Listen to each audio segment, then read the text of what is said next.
함께하는 수요 재개봉관 영화 I Am Love에 대한 얘기 시작해 보겠습니다. 네, I Am Love는 이탈리아 감독 루카 과다니노의 작품인데요. 네. 틸다 스윈턴하고는 좀 오랜 인연이 있어요. 그래서 좀 오래전에 다큐멘터리 한 편에서 처음 만났고요. 그 다음에 이제 대화가 잘 통해서 이 I Am Love라는 장편 영화를 만들게 됐습니다. 아마 좀 제작비를 확보하는데 시간이 조금 많이 걸린 영화로 알고 있고요. 그리고 이 작품 이후에 또 역시 뜻이 계속 잘 맞아서 이제 비거 스플래시라고 올해 개봉한 신작도 만들었죠. 같이 손을 잡고 만들었었죠. 이 틸다 스윈튼이 2편 이상 작품을 함께한 감독들이 여럿 있는데요. 이 애초에 그녀가 연기 자체를 시작하게 만든 데렉 자만이라는 지금은 타계한 영국 감독이 있었고요. 그 감독하고는 무려 8편 반 정도 짧은 영화까지 해서 만들었었고, 그다음에 코엔 형제하고도 2편 이상, 봉준호 감독하고도 이번에 옥자를 함으로써 이제 2편 이상이 2편이 됐죠. 그리고 웨스 앤더슨 경우에는 뭐였죠? 그랜 부다페스트 전에 문라이즈 킹덤. 오늘 제가 왜 이러죠? 네. 작품이 있었고, 짐 자무시 감독하고도 2편 이상. 좀 다양하게 하는 편인 건가요? 그렇죠. 이제, 그리고 좀 공동 작업자로 감독을 생각하는 편이에요. 그러니까 뭐 자기를 뮤즈라고 불리는 걸 기꺼워하지 않아요. 그러니까 나는 그들하고 같이 작업을 했다. 네. 나는 뮤즈고 그 사람들이 이제 예술가이고 이렇게 구분하는 걸 별로 좋아하지 않습니다. 자, 이 I Am Love라는 영화는 어떤 밀라노의 뭐랄까, 아까 제가 대부르조아라고 표현했는데, 그러니까 섬유 산업을 해서 좀 몇 대째 부를 쌓아온 집안이 이 현대의 약간의 균열을 겪는 걸 이 집안의 며느리인 러시아 출신의 여성 엠마를 중심으로 풀어가는 이야기예요. 네. 이 영화 시작되면 이 눈 내리는 밀라노겠죠. 밀란의 거리랑 건물이 보이고요. 이 레키라는 집안의 이름이 레키인데요. 네. 이 레키라는 섬유 부호 집안에서 파티가 준비되고 있어요. 그래서 시아버지의 생일 파티, 그러니까 이 집안의 가부장이죠. 생일 파티를 주관해서 이 며느리인 엠마가 준비를 하고 있는데, 이 엠마는 원래 러시아에서 태어난 여성인데 남편이 미술품을 수집하다가 그 엠마의 아버지가 미술품 복원가였던 거예요. 네. 그래서 그 아버지를 찾아왔을 때 그 인연으로 만나서 이제 이탈리아로 오게 됐고, 이탈리아로 오고 나서는 이탈리아어로 이야기하고 이탈리아 문화를 익히고, 그리고 이름도 엠마라고 바뀐 거죠. 근데 집안 우리가 구경을 딱 들어가면 싶어요. 한 천정이 한 5m 정도는 돼 보이죠. 네. 그래서 야, 저런 집안을 이제 건사하는 것 자체가 하나의 뭐 작은 기업을 운영하는 것 같겠다라는 생각을 하고 있고, 이제 남편인 탄크레디하고 엠마 사이에는 2 아들과 한 딸이 있습니다. 이 딸 역할을 알바 로르바셔라고 하는 이탈리아 배우가 연기를 했는데, 이 로르바셔의 언니가 알리스 로르바셔라고 칸 영화제에서 크게 주목받은 감독이기도 해요. 그리고 언니 영화에서도 모습을 볼 수가 있습니다. 자, 근데 이날 할아버지의 생일날 큰 손주인 에드아르도는 어떤 경기 레이스에서 졌어요. 네. 근데 할아버지는 이제 이 집안 분위기 자체가 뭐 레키 집안의 패배는 허용하지 않는다, 약간 그런 분위기가 있죠. 다 근데 반응이 심판이 잘못했겠지. 근데 그런 게 너무 정확한 것 같아요. 그러니까 좀 그 상류층 집안 사람들이 갖고 있는 약간 오만함 같은 게 있잖아요. 네. 그러니까 졌다니 뭐 그럴 리가 있어. 뭐 뭔가 잘못됐겠지. 옆에서 꼭 판정이 잘못됐을 거예요, 할아버지. 그래서 심기 불편하지 마세요. 뭐 이런 식의 대화가 오가고 있고, 그리고 막내인 딸은 이제 영국에서 지금 미술 유학 중인 거예요. 그리고 이 주인공인 엠마 틸다 스윈튼을 보면은 어울려서 이제 편히 식사를 하고 있으면서도 아주 작은 동작이나 표정으로 집안일 거드는 사람들을 세심하게 감독하고 있다는 거 우리가 알 수 있죠. 그러니까 막 편하게 막 수선스럽게 일을 감독하는 게 아니라 굉장히 우아하게 이렇게. 그렇죠. 그리고 그 집안의 인력들도 보면 매우 잘 이제 트레이닝이 된, 특히 늘 곁에 붙어서 이제 틸다 스윈튼을 거드는 이다라는 가정부가 가장 이제 기묘한, 어떻게 생각하면 가족보다 더 가까운 그녀의 존재로 계속 영화 속에 나오게 됩니다.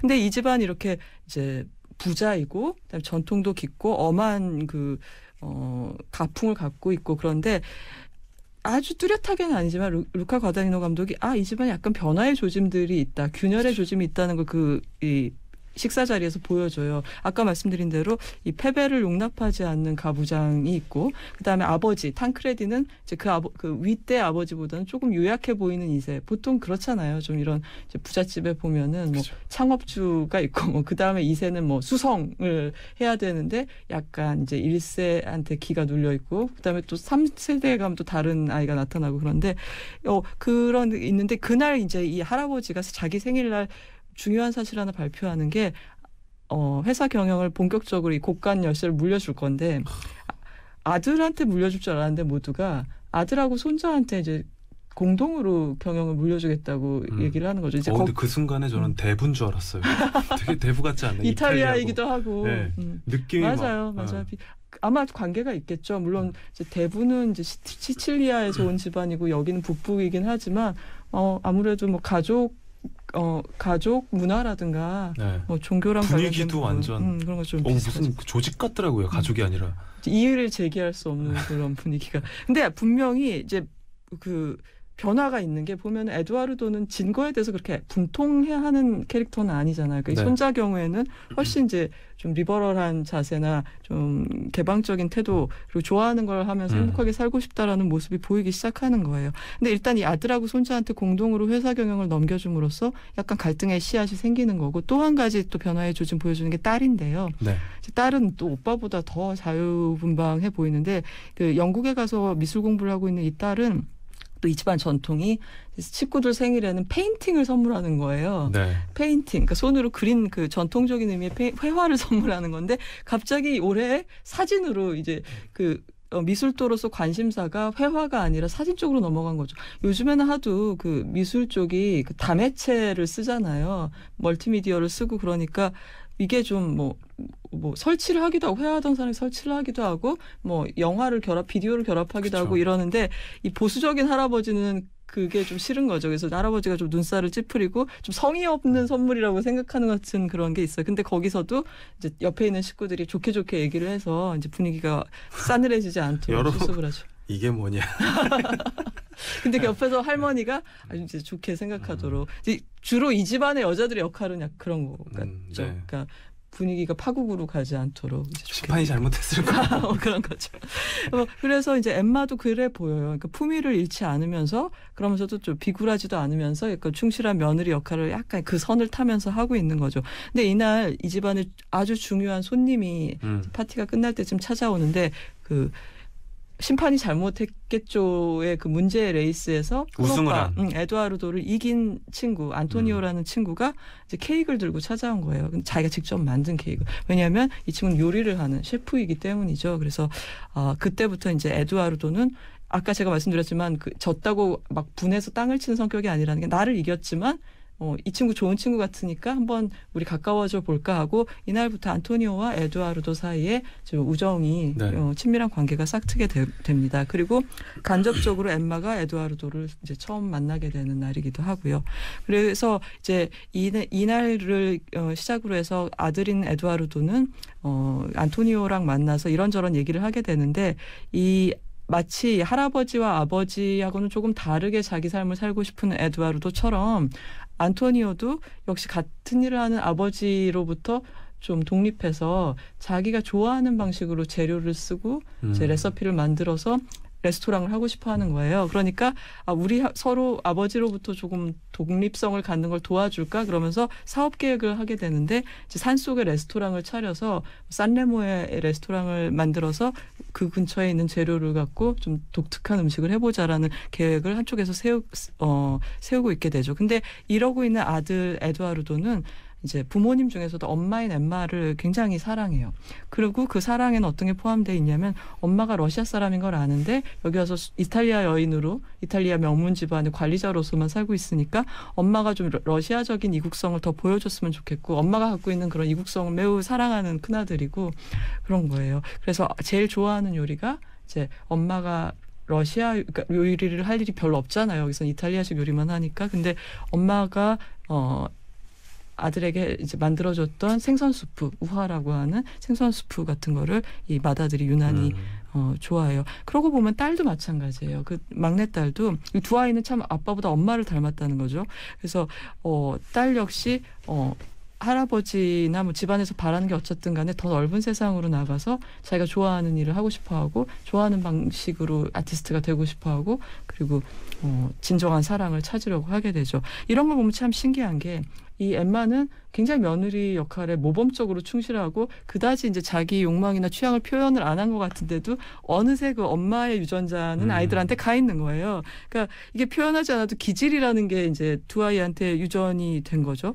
그때 이제 엄마가 이즈음에 알게 된 엠마가 알게 되는 딸의 비밀이 뭐냐면 아들은 아버지로부터 그런 독립을 원하고 있고 딸은 그 이국에서 공부하고 있는 딸은 사랑하는 사람이 여자라는 사실을 알게 돼요. 딸이 레즈비언이라는 걸 알게 되죠. 근데 거기에 대해서 엄마는 막 어떻게 이런 게 아니라 그냥 만류하지 않고 아 그렇구나 딸의 행보를 만류하지 않고 그러면서 남편한테는 일단 전하지 않고 그러면서 딸의 뭐 그런 걸 만류하거나 충격을 받는 게 아니라 반대로 이 엠마라는 여성은 딸의 그런 용감한 선택이나 이제 자기가 바라는 바를 찾아가는 행보에서 자기가 오히려 배우는 거죠. 그러니까 뭔가를 깨닫는 거죠. 아, 우리 딸아이가 저러고 있는데 나는 이런 생각을 하는 거예요. 그러니까 우리 딸을 내 방식으로 끌어당기려고 하는 게 아니라.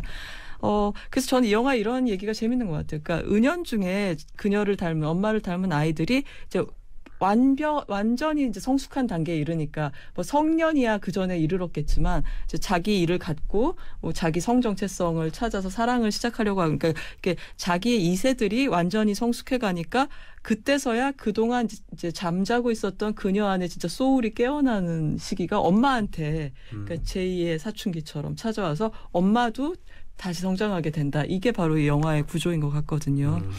자, 근데 그러면 우리가 지금 이제 깔아놓은 관계 중에서 제일 그렇죠. 중요한 걸 하나 픽업을 해야겠죠. 아까 집에 찾아와서 요리사. 아들을 통해 만났고 그 케이크를 통해 만났던 안토니오라는 젊은 셰프. 네. 근데 이제 몇 달이 지났어요. 그 파티로부터 몇 달이 지난 후에 이 레키 가문의 여자 모임 이제 있는 거예요. 그러니까 그 시어머니, 엠마 그리고 에두아르도의 여자친구이고 아마도 결혼하게 될 또 다른 재벌 집안의 딸 에바였던 것 같은데 이렇게 3대 며느리 모임 이게 뭐 되게 편한 모임이 아닌 거죠. 뭐 전부 처먹고 그런 게 아니라 다 굉장히 디자이너 클로스를 딱 입고 이제 좋다는 레스토랑에 가서 우아하게 얘기를 하는 건데 그 레스토랑이 바로 그 안토니오가 요리를 하는 식당이었던 거고 그 자리에서 엠마는 코스로 나오는 그 뭐 에피타이저부터 시작해서 그 요리를 통해서 그걸 만든 사람하고 교감을 하기 시작하는 거예요. 그러니까 안토니오라는 사람한테 더욱더 관심을 갖게 되고 특히 그녀를 사로잡은 요리가 새우 요리인데요.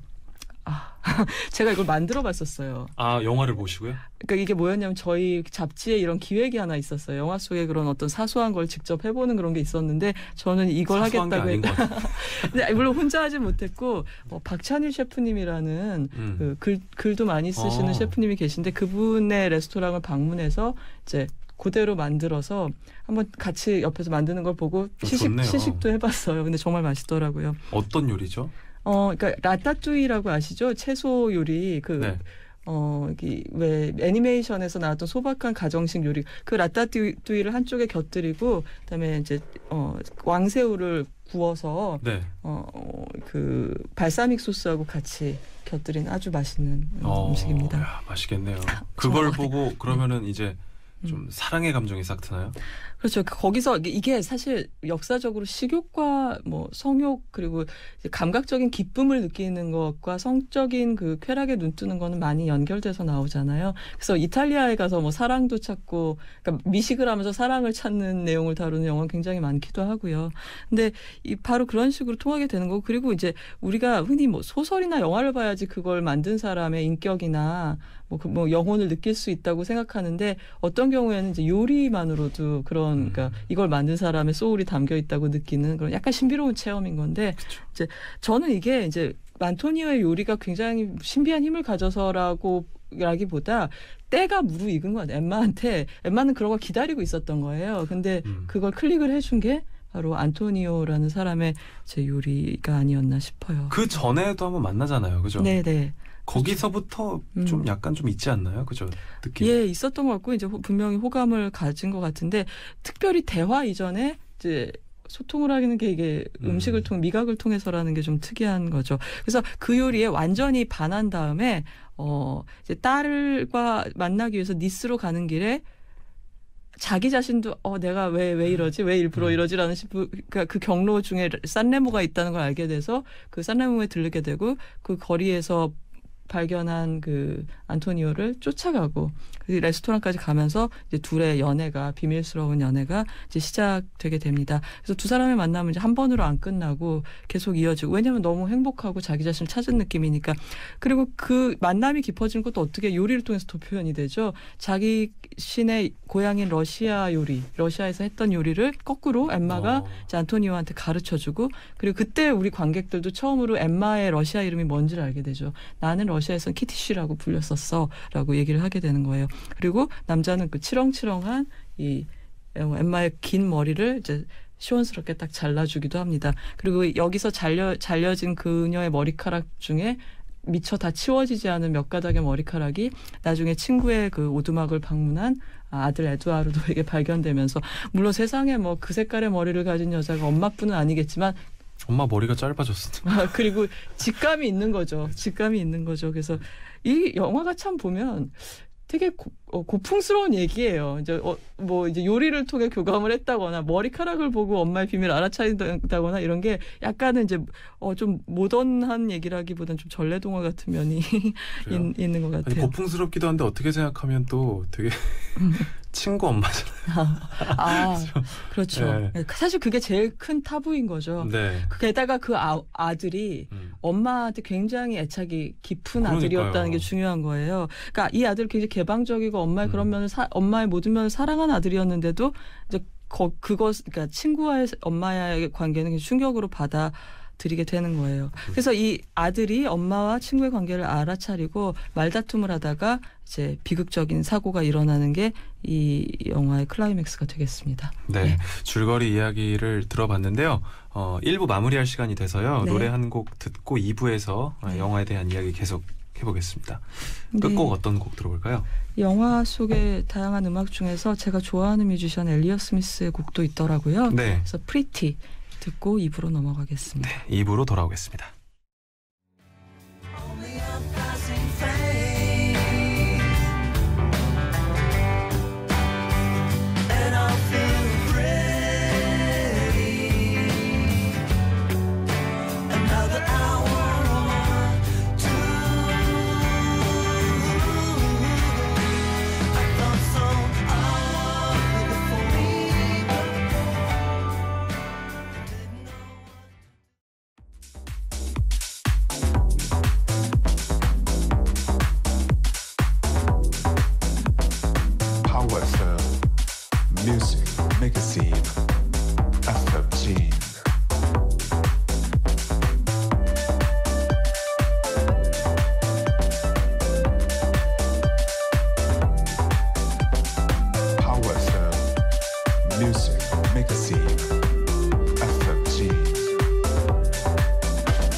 파워 FM 음악 매거진 FM진 2부 시작했고요. 저는 대표 에디터 조정식입니다. 신의 21 김혜리 기자님과 함께하는 수요 재개봉관 루카 구아다니노 감독 틸다 스윈튼 주연의 영화 I am Love에 대한 얘기 더 나눠보겠습니다. 1부에서 줄거리에 대한 얘기를 나누고 있었는데요. 네, 제가 클라이맥스가 엄마와 친구의 관계를 알아차린 아들의 충격 그리고 그걸 이제 다독이려는 엄마의 손을 뿌리치다가 비극적인 사고가 일어난다. 거기까지 말씀을 드렸죠. 네.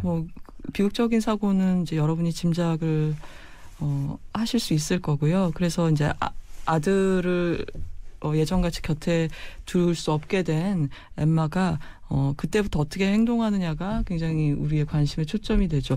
이게 어떻게 보면 마치 그 일탈한 여성 그리고 그 규칙을 아버지의 법을 위반한 여성한테 내려진 징벌같이 보이기도 하고, 그리고 이제 엄마로서 의무를 지키지 못한 엄마한테 내려지는 처벌 같기도 하고 그렇게 보이는데, 그걸 처벌로 만드는 건 사실 주체가 그걸 어떻게 받아들이느냐에 달린 거예요. 처벌로 만드느냐 아니냐는. 근데 엠마는 자기는 그렇게 벌받을 생각이 없어요. 그리고 다시 찾은 자기의 삶을 포기할 생각이 없어요. 이제 그것이 아들을 위하는 길이라고 생각하지도 않는 것이죠. 그래서 이 다음에는 이제 남편한테 나는 안토니오라는 사람을 사랑해라고 엠마가 이제 비는 자세도 아니고 뭐 그냥 담담하게 얘기를 해요. 근데 저는 그 장면을 보면서 저 약간 둔해 보이는 남편은 그동안 아내한테 무슨 일이 일어나고 있는지도 몰랐을 것이며 아마 나는 안토니오를 사랑해라고 했을 때 안토니오가 누구야라고 속으로 생각하고 있었어요. 아들의 친구 이름도 못 외웠을 거야. 뭐 이런 그렇죠. 생각을 했어요. 근데 그때 이 남편이 정말 한때는 이제 키티 씨를 사랑해서 이탈리아까지 데려왔겠지만 어느 정도 그녀가 집안에서 해주는 역할이 그녀가 얼마나 행복한가 보다 훨씬 이 남편한테는 중요했겠구나라는 느낌이 드는 게 그 말에 대한 남편의 대꾸가 그거거든요. You don't exist. You don't exist. 이렇게 대답을 해요. 그러니까 네. 당신은 없는 사람이야 이제. 이렇게. 그러니까 그런 불미스러운 일을 저지른 아내로서의 당신은 더 이상 나한테 내 인생에서 필요 없다는 얘기인 거죠. 그리고 이제 이 대화가 끝났을 때 약간 떨어져 있던 아내를 향해서 남편이 다가오는데 저는 사실 제가 이게 너무 많은 그런 여성에게 폭력을 가하는 영화를 봐서 그런지 때리려고 다가오는 줄 알고 움찔했는데 그게 아니라 이제 그 전 장면에서 아내한테 이제 비가 내리니까 덮어줬던 자기 재킷을 이렇게 벗겨서 그냥 이렇게 반대 방향으로 다른 문으로 나가버리더라고요. 그리고 그렇게 남편하고 헤어진 다음에 곧장 그녀는 마치 누가 잡으러 쫓아오는 것처럼 자기 집으로 달려갑니다. 그리고 짐을 싸기 시작해요. 누가 잡으러 쫓아오는 것처럼. 이 집을 이 집을 빨리 벗어나서 나의 진정한 집이 있는 곳으로 가야 된다는 것처럼. 근데 그때 이제 집안에 어떤 행사가 있었기 때문에 집안 사람들이 다 거실에 모여 있었어요. 그 아들의 비극적인 일을 당한 아들의 약혼녀까지 다 거기 모여 있었는데 이 집안의 뭐 안주인인 엠마가 뛰어들어와서 갑자기 막 짐을 싸기 시작할 때 모든 사람들이 다가가질 않아요. 그냥 왜 저래? 하고 보기만 하는데 그때 유일하게 달려가는 게 엠마 곁으로 달려가는 게 막내딸하고 그다음에 하녀인이다. 늘 옆에서 그녀를 거들었던 가까운 자리에 있었던 이다. 그러니까 어떤 이 이다라는 가정부와 엠마가 무슨 얘기를 그러니까 부인 불행하세요 뭐 이런 얘기를 안 했더라도 옆에서 삶을 지켜보면서 느낀 거예요. 그렇게 느껴지죠. 가까운 거리에 있으면 그녀가 어떻다는 거를 느낄 수 있는 거예요. 그러니까 이 장면의 멋있는 점은 묻지 않아요. 그러니까 어디 가세요? 뭐 하세요? 왜 이러세요? 묻는 거 없이 옆에서 눈물을 글썽이면서 도와줘요. 짐 싸는 걸 도와주고 그녀는 정말 아무 옷이나 지금까지 너무 우아한 입성 옷들이 쫙 나왔기 때문에 더 충격적으로 보이는데 우리가 추리닝이라고 하는 옷을 입고 트레이닝복 아니에요. 추리닝 같은 옷을 입고 회색인가요? 무릎이 약간 나와 있는 것 같은 네. 그런 걸 입고 이제 마치 내가 더 지체하면 이곳에 눌러 앉을지도 몰라라고 두려워하듯이 달려나가게 됩니다. 그래서 I am love는 이제 자식에게 그리고 집안의 남자들에게 그리고 고용인들에게 각각 완벽한 엄마, 완벽한 내조자, 완벽한 관리자였던 여성이 나한테 뭐가 없지? 아, 여기는 사랑이 없구나. 이제 사랑이 결핍돼 있는 거구나라는 걸 깨닫는 얘기라고 할 수 있고요. 틸다 스윈튼은 제가 여러 편 출연작을 소개해드리면서 시각적인 존재감이 굉장한 배우라고 말씀드렸잖아요. 서구 세계를 통틀어서 가장 이제 그 초현실적인 외모를 갖고 있고 동상 같은 느낌을 주는 배우라고 했는데 이 영화 재밌는 점은 이 영화에서도 아주 아름다운 모습으로 그 프레임마다 그 프레임의 무게중심을 딱딱 잡아주는 어떤 미장센이나 인테리어보다도 이제 그녀가 이 영화의 톤을 말해주는 또 한 번의 그런 작품이에요. 많은 작품이 그렇듯이. 근데 이 영화에서 가장 엠마의 존재감이 강렬한 장면은 정작 언제냐면 그녀가 그렇게 집을 탈주한 다음 카메라가 이렇게 문을 잡았을 때 그러니까 집안 식구들을 바라보던 카메라가 현관 쪽으로 고개를 돌렸을 때 이미 그녀는 사라지고 없거든요. 엠마는 사라지고 없어요. 근데 그 엠마가 사라지고 없는 공간 그걸 잡은 프레임에서 엠마의 존재감이 제일 강렬한 거예요. 그 영화를 통틀어서. 없을 때. 네. 근데 그런 이유는 그녀의 선택이 그녀의 없음으로 인해서 더 강렬하게 부각되기 때문이겠죠. 네. 그런 것이 아마 그러니까 좀 뒤로 가면서 이야기가 갑자기 격렬해지는 네. 앞에는 굉장히 안정된 표면 평온해 보이는 표면이 있다가 비탈진 이야기가 되죠. 뒤로 가면. 그래서 이 영화는 정말 그 프로덕션 디자인이나 뭐 의상이나 이런 면에서 부와 취향에 세련된 전시라는 게 뭔지 이제 본때를 보여주는 네. 영화라고 할 수 있죠. 그래서 이 영화를 굉장히 뭐 소장하시고 애지중지하시는 분들이 많은 것도 그런 약간 패티시를 부르는 면이 있어요. 아주 아름다운 것들, 섬세한 것들이 많이 등장하니까.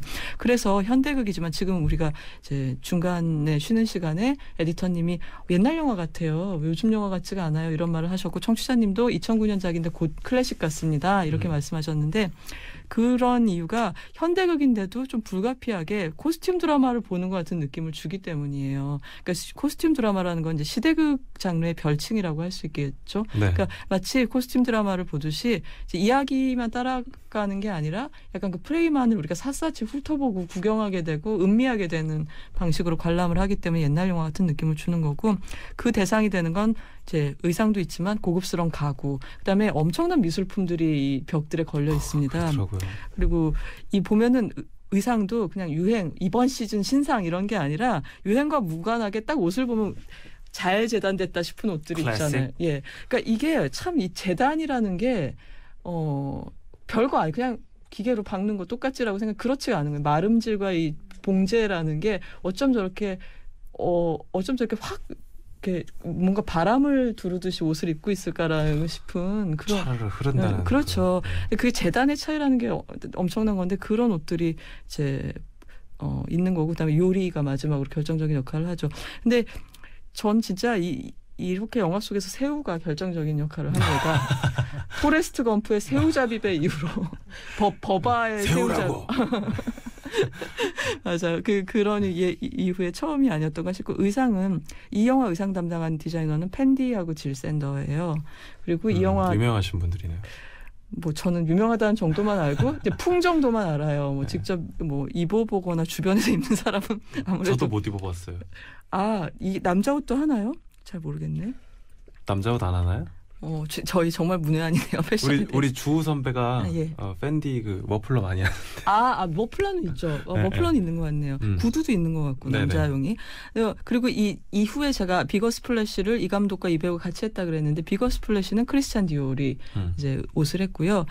그밖에 뭐 빅터 앤 롤프라든가 드니스 반 노튼 같은 디자이너들이 틸다 스윈튼한테서 영감을 받아서 디자인을 한 라인들 뭐 이런 것들이 발표된 적이 있었습니다. 그러면 이제 그런 거를 할 때도 감독과 상의를 많이 하겠네요. 그렇죠?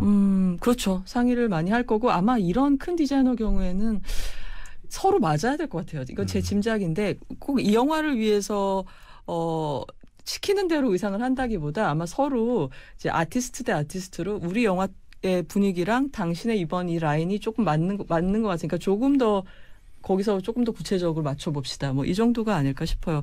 그리고 제가 제일 이제 기절을 할 뻔한 게 제가 무척 좋아하고 이제 몇 년 전에 서울에서도 전시회를 했던 화가가 있어요. 이탈리아 화가 조르지오 모란디라고 볼로냐 출신의 화가가 있는데 그 화가의 그림이 집에 그냥 막 걸려 있어요. 막 걸려 있는데 그중 이 영화 중에 어떤 장면이 있냐면 에두아르도가 에바랑 결혼을 할 것 같으니까 이 시어머니가 엠마를 불러가지고 그 손주 며느리감한테 이걸 선물해 주렴 그림 하면서 무슨 달력대듯이 모란디를 딱 띄워가지고 집안의 전통을 이어가자꾸나 그러면서 그 그림을 딱 주는 거예요. 전 거기서 그래서 거기서 이제 이것이 이제 다름이구나 계급의 다름이구나 하는 걸 느꼈어요. 우리나라도 이제 그 물론 미술품에 투자도 많이 하죠 부자들이. 근데 어떤 재벌집의 정원에 가면 막 루이스 부르조아의 거미 조각이 서 있고 그렇다고 들었고 그리고 또 철철이 그걸 바꾼대요. 미술관이 리행을 하듯이 집안의 그림들이 싹 바뀌는 거죠. 소장품 중에서 이제 창고로 들어갔다가 쫙 걸리고 그래서 이런 집안의 예가 그러니까 만약 말로만 듣던 그 미술품을 소장한 부자들의 실내 장식이 저런 거구나라는 걸 이제 모란디 그림을 보면서 이제 발견을 했습니다. 이 영화에서 제가 좋았던 점은 이 감독이 엠마가 레키 가문 안에서 느끼는 소외감을 굉장히 미묘하게 표현한다는 거. 세련되고 미묘하고 온건하게. 그러니까 막 넌 러시아에서 왔잖니 막 구박하고 우물 가서 뭘 길어와라 이런 식의 고부간의 갈등 이런 거 하나도 없고 잘 지내고 있죠. 그리고 누가 봐도 오히려 이 집안 이끄는 어떤 안주인인 걸 위화감이 없잖아요. 그리고 엠마도 항상 그 흠잡을 데 없는 파티를 준비하고 있고 저는 참 그게 아들과 딸 세대 파티를 풀장에서 하고 있는데 엄마가 그때 뒷방에서 젊은 애들 놀라 그러고 하고 있는 게 수놓기 자수를 놓고 있는 걸 보고 너무 우아하죠. 우아하면서도 약간 답답하기도 하고 그랬었어요. 그러니까 정말 저게 가장 즐거운 일일까 이런 생각도 들고 그랬는데 이 영화가 그 엠마의 아마도 그 지척에 있었던 이다라는 가정부만이 알았을 그녀의 어떤 그 뭐랄까 속박된 느낌이라든가 부자유한 느낌을 표현하는 방식은 매우 미묘해요. 그러니까 아주 은근해요. 그러니까 그렇게 막 원색적으로 표현하는 게 아니라 홀로 옷을 갈아입는다거나 아니면은 이제 파티가 진행되는 동안 그냥 조용히 내실에 앉아 있는 모습을 조금 길게 보여주는 거죠. 그러니까 이야기에 필요한 것보다 조금 더 길게 그리고 조금 더 자세하게 카메라가 오래 쳐다봄으로써 답답함에 이입되게끔 하는 그러니까 왜냐하면 우리가 그냥 이제 이야기에 필요한 것보다 카메라가 조금 더 머무르면 여운이 생기잖아요. 네. 그러니까 그녀가 지금 뭘 하고 있을까 생각하게 돼요. 카메라가 바로 그 장면을 떠나면 그래 다음 얘기 이렇게 쫓아가게 되는데 아무 사건도 일어나고 있지 않는데 혼자 있는 인물을 카메라가 쳐다보게 되면 우리는 인지상정으로 저 사람 무슨 생각하고 있을까? 저 사람 지금 뭘 느끼고 있을까를 한 번 더 엠마 입장에서 생각하게 되거든요. 이제 그런 타임을 줌으로써 우리가 이제 엠마가 표현하지 않는 것들에 대해서 이제 생각하게 되고요. 또 틸다 스윈튼 얘기를 또 한 덩어리 안 할 수가 한 달락 안 할 수가 없는데 네. 이 영화에서 틸다 스윈튼은 일단 이제 관객을 감탄시킨 거는 스코틀랜드 배우인데 이제 이 영화 안에서 러시아 억양이 배어 있는 이탈리아어 연기를 하죠. 러시아 억양에 입각한 유창한 이탈리아어로 연기를 하고 그리고 제일 재밌는 게 영어로 손님이 얘기하는 장면 있잖아요. 이 집안의 이 레키 집안을 인수하려고 하는 어떤 그 영어권의 기업가들이 찾아와서 또는 이제 아마 아랍권이었는데 이제 영어를 공용어로 한다거나 뭐 그런 사람들하고 얘기를 할 때는 영어를 통역으로 대화하죠. 그러니까 틸다 스윈튼이 영어를 못하는 척하면서 연기를 하는 거예요. 그래서 그런 장면들 참 재밌었고요. 틸다 스윈튼은 이 영화의 공동 제작자이기도 해요. 제가 아까 제작비 확보하기 힘들었다. 그리고 틸다 스윈튼이 그 제작비를 모으는데도 적극적으로 나섰었다. 이런 얘기를 했지만 이 영화는 사실 아주 새로 신선한 얘기는 아니죠. 그러니까 뭐 인형의 집을 탈출한 노라의 이야기 같은 거니까. 근데 이런 이 영화가 태생적으로 감수해야 하는 어떤 고전적인 측면, 상투성 같은 거를 이제 틸다가 상쇄를 하는 면이 있어요. 왜냐하면 그냥 여성이 해방되는 이야기인데 평범한 배우가 평범하게 연기를 하면 굉장히 이제 지루해지거나 전형적이 되는데 뭐랄까 이 틸다 스윈튼이라는 특별한 배우는 해방되는 각성하는 여성의 이데아 같은 모습을 갖고 있으니까 왜 사람들이 전형적이야라고는 하는데 전형은 드물어요. 의외로. 무슨 말인지 아시겠어요? 전형적이라고 불리는 거는 카피들인 건데 실제로 그 전형, 딱 그 아이디어란 그 이미지 자체는 아주 드물다고요. 의외로. 근데 틸다 스윈튼한테는 그런 면이 있는 거예요. 그러니까 보면서 이게 바로 말로만 듣던 탈주하는 여성, 해방하는 여성이구나 이런 생각을 하면서 이제 질리지 않게 보게 되는 거고 그리고 올란도라는 영화에서도 우리가 일찌감치 깨달았지만 틸다 스윈튼의 얼굴은 뭔가 그 새로운 우주를 발견하는 각성하는 여인의 초상에 절대적으로 어울려요. 어떨 때는 틸다 스윈튼의 클로즈업 자체가 각성 아닌가 하나의 각성 아닌가 이런 생각을 할 때가 있는 거거든요. 근데 뭐 연기 잘하는 배우라는 그런 객관적 조건을 넘어서 I am Love 캐스팅이 딱 맞는 게 이 엠마가 갖고 있는 그 후광 같은 그런 금발이라 하얀 피부, 창백한 피부 이런 게 이 영화의 그녀를 둘러싸고 있는 시집 식구들, 이탈리아 활동의 시집 식구들 사이에서 굉장히 도드라지죠. 그쵸. 뭔가 가만히 있어도 뭔가 좀 다른 존재, 약간 외부에서 온 존재 같은 느낌, 이질감을 주게 하고 있어요. 그리고 틸다 스윈튼 필모그래피에서 반복적으로 나타나는 주제가 모성인데요. 네. 모성이 여러 영화가 있어요. 뭐 디밴드라는 영화는 아빠한테 성 정체성 숨기고 있는 아들이 이제 게이 애인을 죽였다는 혐의를 받으니까 거기에 혼자서 대응해 나가는 왜냐하면 아빠한테 정체성을 숨겼으니까 그런 엄마 역할을 했었고요. 그리고 이제 케빈에 대하여는 이렇게 모성이 전혀 천부적으로 주어지는 게 아니라 어떤 경우에는 이제 아이를 싫어할 수도 있고 아이가 나를 싫어한다면 어떻게 할까라는 모든 여자들이 임신할 때 같지만 입 밖에 내지 못하는 공포감 같은 거를 노골적으로 보여주는 역할을 했고요. 그리고 또 이 I am Love도 마찬가지로 모범적인 엄마로 살다가 나중에는 어떻게 보면은 사람들이 아들 잡아먹은 엄마라고 손가락질할 만한 사건을 맞이하게 되는 엄마 얘기. 이런 식으로 이 밖에도 뭐 아이를 유괴했다가 엄마 모성애를 갖게 된 줄리아라는 영화도 있어요. 지금 제가 나열한 얘기들이 다 어떤가요? 엄마에 관한 얘기긴 한데 좀 관습적인 위대한 모성애라는 그런 틀에 딱 들어맞는 영화는 하나도 없는 거예요. 그렇죠. 틸다 스윈턴은 엄마 역할을 하면서 모성을 계속 회의하고 모성에 대해서 우리가 정말 알고 있냐고 질문하고 그래가지고 봉준호 감독의 마더를 너무 좋아하더라고요. 틸다 스윈턴이. 그래서 너무 자기 좋아하는 영화라고 자기가 생각하는 모성에 관해서 딱 그 건드려준 영화를 만났었다고 저한테 얘기한 적이 있었어요. 인터뷰 때 만났을 때. 그리고 또 하나 틸다 스윈턴이라는 배우한테 반복적으로 나타나는 이미지가 이런 거예요. 그러니까 감각적인 쾌락을 여자가 주체적으로 느끼는 연기. 그거는 이제 이 영화처럼 마실 때도 있고 미각일 때도 있고 자연일 때도 있고 섹스일 때도 있어요. 근데 이 섹스씬에서 이 틸다는 굉장히 영화 속에서 스스럼 없이 옷을 많이 벗어요. 누드씬도 많고 섹스씬도 굉장히 많은 여배우인데 그때 이 카메라가 잡는 방식이 참 재밌는 게 틸다 스윈턴이 이제 남성 배우든 뭐 여성 배우든 하고 하는 섹스씬에서 보면 그 틸다가 기쁨을 느끼는 얼굴이 참 그 씬의 중심이 될 때가 맞아요. 그러니까 이게 어떤 연애 과정으로서 섹스가 아니라 그녀의 감각, 상대랑 무관하게 그녀가 뭔가 몰랐던 감각을 깨우치는 그 환희의 얼굴을 보여주는 장면이 이상하게 틸다랑 영화 찍는 감독들은 그 얼굴을 찍지 않고는 못 배기는 것이죠.